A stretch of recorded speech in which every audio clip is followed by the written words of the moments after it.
खुलुमबाय Bodoland एंखं television studio आं हायनार सिगयारि दिनै फुंबिलिनि गाहाय रादाबफोराव दङ। आर्म फर्सेस स्पेशल प्रोटेक्शन एक्टखौ बोखारनांगौनि दाबिजों नागालेण्डनि मौन जिल्लायाव बाइक रेली।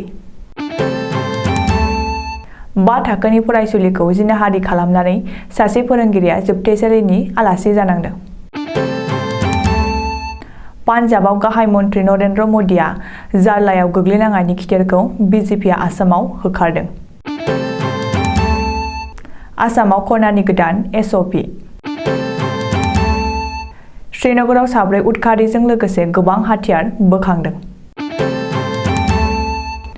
एमपि क्वीन अखानि देहायाव कर'ना पजिटिभ मोनदों।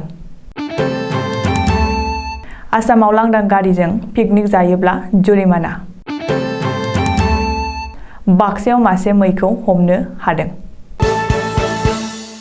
दानिया फैदो आबुं रादाबाव।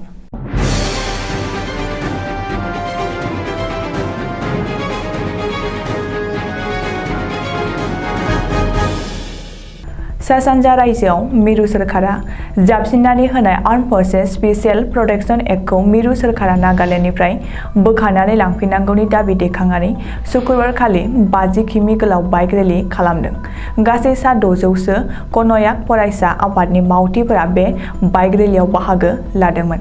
मख'नो गोनांदि नागालेण्डनि मौन जिल्लायाव थानाय बोसोर 2021 नि जोबनाय बाहागो दिसेम्बर दानाव गासै सा 13 दाय गैजायै नागा सुबुंफोरा आसाम राइफल्सनि जानला मानला गुलि गावनायाव जिउ गोमानांगौ जादोंमोन। चिरां जिल्लानि बिजनी थानानि बेन्दोंआव मनेश्वरी गामियाव गावनि टिउसनाव फैग्रा 5 थाखोनि सासे फरायसुलिखौ जिनाहारि खालामनानै 50 बोसोर बैसोनि सासे लम्पट फोरोंगिरिया जोबथेसालिनि आलासि जानांदों। हमजानाय लम्पट फोरोंगिरिनि मुङा रफिकुल मण्डल होननानै पुलिसआ सिनायथि होदों। सुलुङाव फोरमायनाय बादिब्ला रफिकुल मण्डलआ 5 थाखोनि सासे फरायसुलिखौ टिउसन लायोमोन। नखराव रावबो गैयैनि सुजुगखौ लानानै 5 थाखोनि फरायसुलिखौ जिनाहारि खालामदों। न'आव फैनानै फरायसुलिया बिमानो गासैबो फोरमायनानै होनायाव गासैबो सैथो बाथ्राया सोराङाव फैदों।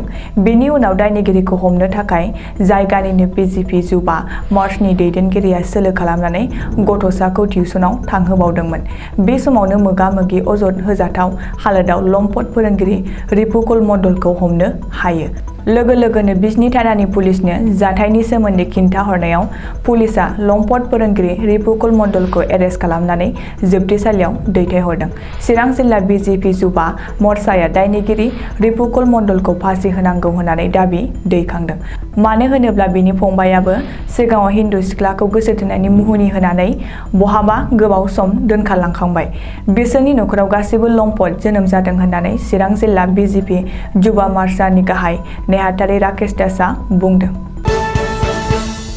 सोलिफु दाननि 5 जानुवारि खालि भारतनि गाहाय मन्थ्रि नरेन्द्र मदिया पान्जाबनि हुशियारपुराव 20 मिनिट गोजो राजा लामानि फ्लाइ अभार सायाव प्रतिबाद खालामग्राफोरजों होबथाजानायनि थाखाय दिल्ली फारसे गिदिंबोफिन नांनायनि खिथेरखौ होखारनो थाखाय चिरां जिल्लानि बिजनीआव बिस्तिबारखालि बर' बाजार मण्डल कंग्रेस कमिटिनि मावख'आव बेंखननानै कंग्रेसनि दैदेनगिरि सोनिया गान्धी, राहुल गान्धी, रिपुन बरा आरो भुपेन बरामोननि सावगारि थानाय बेनारखौ सावनानै होदों।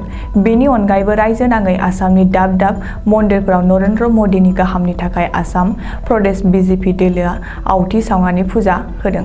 लोगोसे पान्जाबनि कंग्रेस गिबि मन्थ्रिखौबो सोंखारिदों। मख'नो गोनांदि बे बिथिङाव मिरुनि मन्थ्रि स्मृति ईरानीआबो कंग्रेसखौ गोख्रोङै सोंखारिदोंमोन।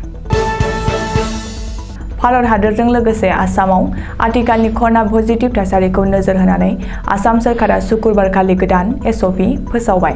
बे एसअपिनि बिथोनफोरा एरैहाय बिलिफांनि 10 रिंगानिफ्राय अखानायै फुंनि 6 रिंगासिम कार्फिउ थागोन। बयबो मास्क गानथारनांगोन नङाब्ला सोरखारा जुरिमाना फोनांगोन। जायफोर भेक्सिन लायाखै बिसोरो हटेल, सिनेमा हल एबा सोरखारनि मावख'आव हाबनो मोननाय नङा। जुदि सोरबाफोरा भेक्सिन लायालासे राजुहुआ जायगायाव एबा हाथाय बाजाराव थाङोब्ला 25,000 रां जुरिमाना फोनांनाय जागोन। बिसोर सावस्रि फाहामसालिफोरावल' थांनो हागोन। हटेल, रेस्टुरेन्ट एबा मावख'आव थांनायफोरा मोन्नैबो द'जनि भेक्सिन लानाय जानांगोन आरो फोरमानलाइखौ दिन्थिनो हानांगोन। जायफोर सोरखारनि मावफारियाफोरा मोन्नैबो भेक्सिनखौ लायाखै बिसोरो 15 जानुवारिनि उनाव मावख'आव फैनो मोननाय नङा।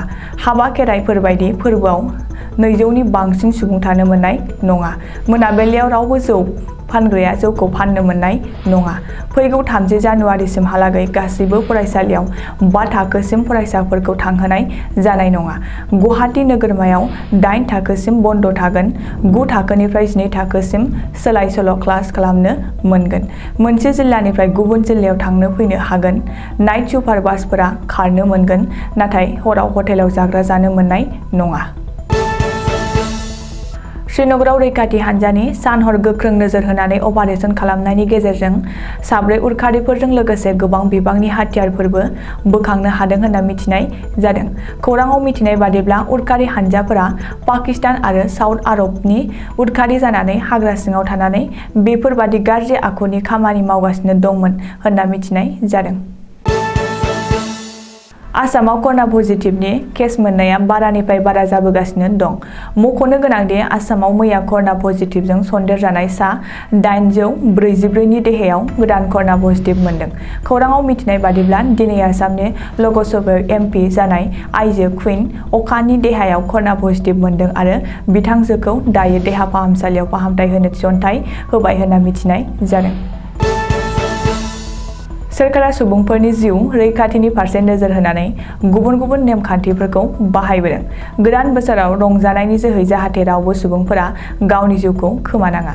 बेखौ नोजोर होनानै आसामनि गिबि मन्थ्रि डक्टर हिमन्त बिश्व शर्मानि बिथोन बादियै जायखिजाया सुबुंफोरानो लांदां गारिफोरखौ लानानै बबेबा जायगाफोराव पार्टी एबा पिकनिकफोर जाहैयोब्ला बे गारिखौ पुलिस बिफाना हमना दोनगोन आरो खौराङाव मिथिनाय बादिब्ला 10,000 रांनि जुरिमाना फोनांगोन होननानै हुमखि होदों।